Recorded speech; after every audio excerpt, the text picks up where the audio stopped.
Hello, my dear friends, and welcome to another episode of Europa Rediviva. I was having a discussion with a friend yesterday regarding the institutional structure of the Netherlands. This is the country where I lived most after Romania, the country where I was born and where I grew up. So I know quite a bit about the Dutch institutional architecture, and I was telling him some things that I consider normal for every country to have. Every country that wants to preserve itself and to perpetuate itself. So mechanisms through which to pursue its interests abroad and at the same time to further the interests of the majority of the population. And my friend said something like, wow, this sounds like communism. And I was thinking about doing an episode since common sense has become so rare and so exotic that it seems as if it's some sort of extremist ideology, some sort of sovereigntist regime from the other part of the planet. But no, there are several European countries that have this type of institutional architecture. You don't need to be China to promote your exports. You don't need to be China to further the interests of your own population. And definitely, you don't need to be China to preserve your culture and to advance it. So it just so happens that the Netherlands is an example of such a country, since it is running in the favor of its own citizens. I've explained in previous episodes why sovereignty derives from the majority of the people, why a sovereign country is one which is run in the interest of the majority of the people and that advances its interests, and therefore a sovereign country must have social programs. It must have all sorts of institutions through which the majority of the population should benefit, and it should not function in favor of capital, and definitely it should not function in favor of the international capital. So the Netherlands is a pretty balanced situation, is a country that is both pretty entrepreneurial and pretty liberal on the one hand, and on the other hand it has quite a lot of institutions which function in the interest of the majority of the people, and which some people might mistake for socialism. Even though I would say it's not socialism, it's just institutionalism. It's the basic of any country that wants to perpetuate itself. More specifically, Romania not only does not have any type of planned economy or any type of central planning, but it sank so low that its current president went to the meeting of the Foreign Investors Council and told them that it's no longer possible to just lobby for legislation. They need to write their own legislation and to just give it to Parliament so that it will approve it. So Romania just functions in the interest of the foreign capital, and its labor force is simply rented out to the international corporations. This is the purpose of Romania's population, and this is how the paradigm is thought out. Whereas in the Netherlands, you have an institution called the Central Planbureau, which does planning for the economy for the next decades. It also does analyses of the governance plans, both of the coalition governments and of every party individually, even though the government also offers the political parties subsidies to form their own think tanks. Because, as I was trying to explain back when I was trying to enter Romanian politics, legislation and reforms do not simply come out of the inspiration of the members of a political party. They are not the product of brainstorming. In order to reform the educational system, in order to reform the health system, you need to understand how it works. You need to map out the processes. You need to know what objectives you want to pursue with it and how various models around the world fair in terms of those objectives. There's a lot of things to unpack with respect to how legislation needs to be thought out in order to reform a system. And this is not at all understood. There is no political party in Romania which has a think tank. There are, in theory, some research institutions in the Romanian Academy which should function like a Dutch governmental think tank. So it should advise the government with respect to social policy, to economic policy, and to environmental policy. Because the Dutch government doesn't only have the Central Plan Bureau, which does, let's say, economic analysis and planning. It also has the Environmental Assessment and Planning Bureau. It also has the Social and Cultural Assessment and Planning Institution of the Dutch government. And so any piece of legislation and any governmental program of any political party is assessed and audited by these organizations, while they themselves, those programs, those governmental programs that are on the platform of every political party running in the elections, are themselves the product of a think tank. They're the product of a research organization which formulates those policies in line with the ideology of the party, but also trying to come up with something realistic, doing impact studies and so on. Impact studies both in terms of budgetary impact, but also environmental impact, social and cultural impact, and so on. And so there are several consequences with having this type of architecture, and it's not only these three. I actually worked for a think tank about 10 years ago. I was working for a Dutch think tank, which involves itself in conducting applied research so as to benefit the Dutch corporations. So it is a collaboration of various universities, but it is a think tank in its own right. It is called Toegepaste Natuurkunde Onderzoek, so applied scientific research organization, and its purpose is to come up with technologies, to come up with applied research that would increase the competitiveness of Dutch corporations. So Dutch companies would be the first ones in the world to implement these technological solutions developed by this think tank, this rather prestigious governmental think tank.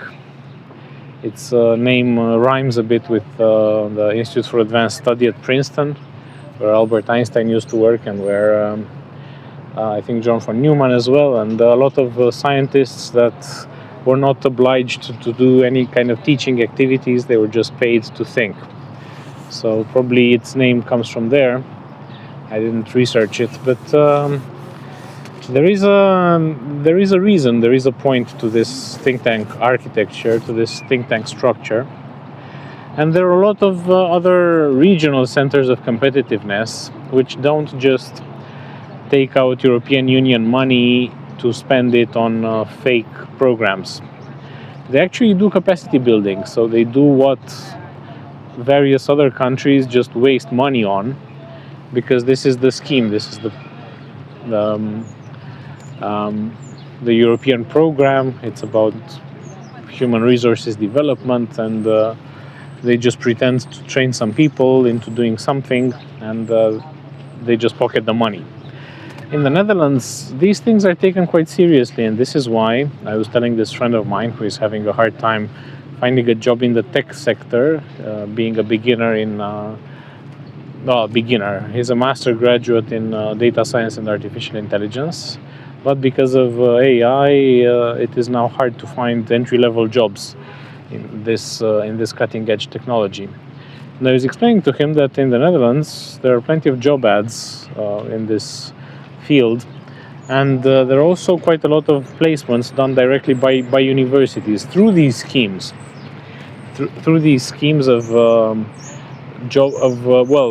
building competitiveness, creating jobs through the public sector, as I was saying, there are these regional collaborations between various regional administrative bodies and the universities. And even though there are quite a lot of corporations which tell the universities what they need, and they advertise their job placements on these university websites, there are also public administrative jobs at various local and regional levels, which are created as a consequence of this these public financing schemes for job creation and to boost competitiveness in various sectors which are designated to be important for the future. So essentially, the Dutch government allocates money to its regional institutions and to its local bodies to employ people that will use AI, for example, with respect to social programs, with respect to hospitals, with respect to various things which are administered at the local and regional level. And this is just an example, because my friend is looking for work in AI, so I was telling him this. But generally speaking, the Netherlands maintains all sorts of social programs. And by social programs, I don't mean welfare, I don't mean only welfare.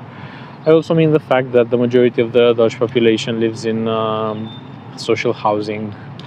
There are these community organizations at regional level which manage and develop this housing stock, which encompasses more than half of the stock in the Netherlands. And as a consequence of this, there is there is housing shortage, but there is no such problem that people in developed societies generally face, with abusive landlords, with all sorts of slums, all sorts of bad living conditions like in American cities. Here, the majority of the housing stock is developed by these community foundations, which are they're organized as foundations, but they're essentially public. So they function the same as institutions, as state institutions. And they rent out property at cost. And this is all across the Netherlands.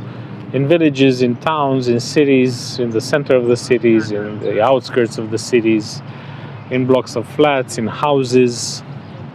And they do also development. And in order to maintain profitability, they're not for profit, so in order to ensure sustainability and resilience of their work, they also sell some of the properties that they develop at market prices, and the rest they either sell out to people who want to become home buyers, homeowners, and who don't make too much money, and they sell them out at cost, or they rent them out at cost as social housing. And as I said, the majority of the Dutch population, so the absolute majority, more than half of the Dutch population, lives in houses or in apartments which are managed by these community foundations. This is one of the many secrets with respect to how Dutch society manages to somehow function also in favor of its citizens.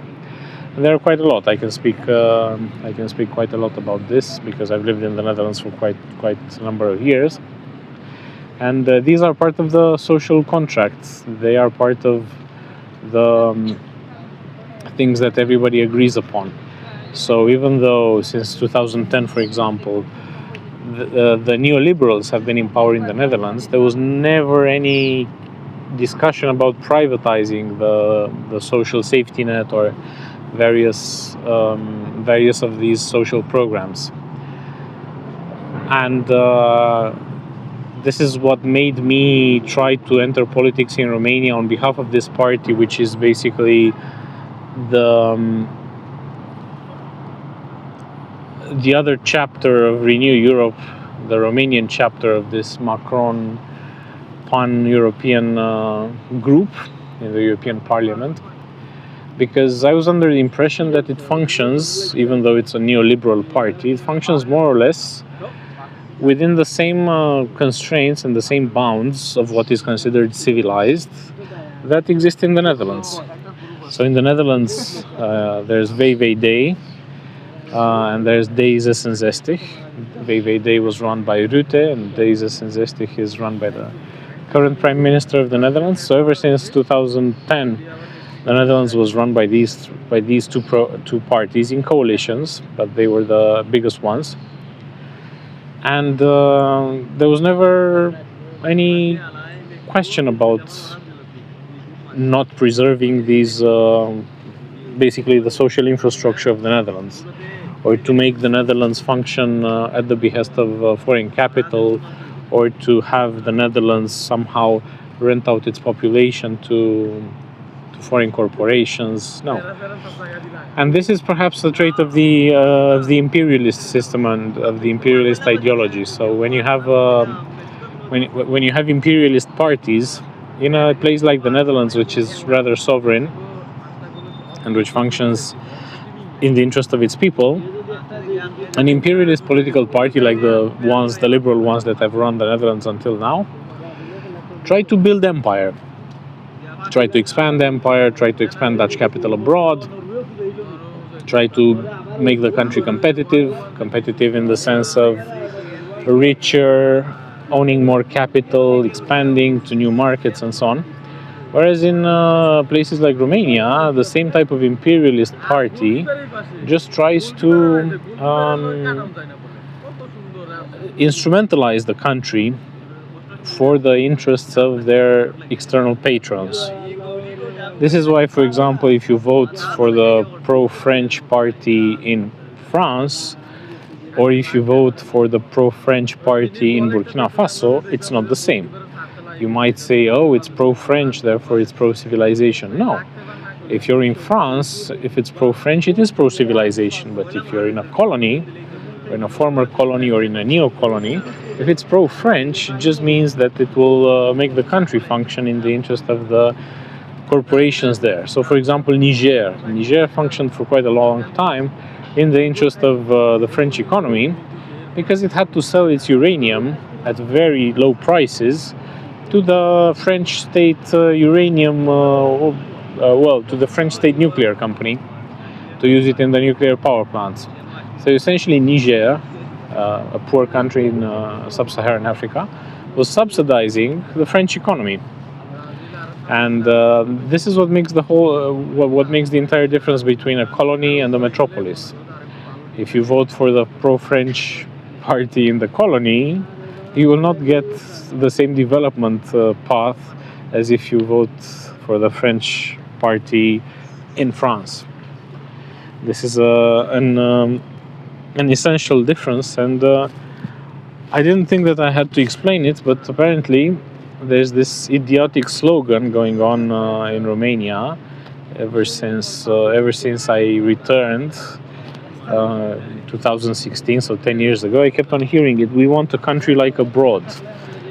Yeah, sure, but there's abroad and abroad, and there's abroad that functions to the benefit of its citizens, and there's abroad which function to the benefit of an external power. And the Democratic Republic of the Congo is also an abroad. It's also a pretty rich country in terms of natural resources, but it's not run for its population. It's run with the help of various private armies for the benefit of various private corporations or state corporations from its former colonial masters. So this is why it makes the whole world of a difference if your country is run in the interest of its citizens or not. And having a party that tries to claim it is somehow Western is not enough, because neocolonialism is also done through parties which have Western allegiances. But it's one thing to employ a Western model to develop your own citizens as is developed the society that you admire and that you want to emulate, and it's a completely different thing to have a party run by essentially foreign agents who had been recruited by the intelligence service of that other state, and to instrumentalize your economy and your population to the interest of that other country. This is what I wanted to tell you, more or less. If you like what I do, like, share, subscribe, join my Telegram channel. You'll find it in the description of the channel. And until next time, take care. Bye.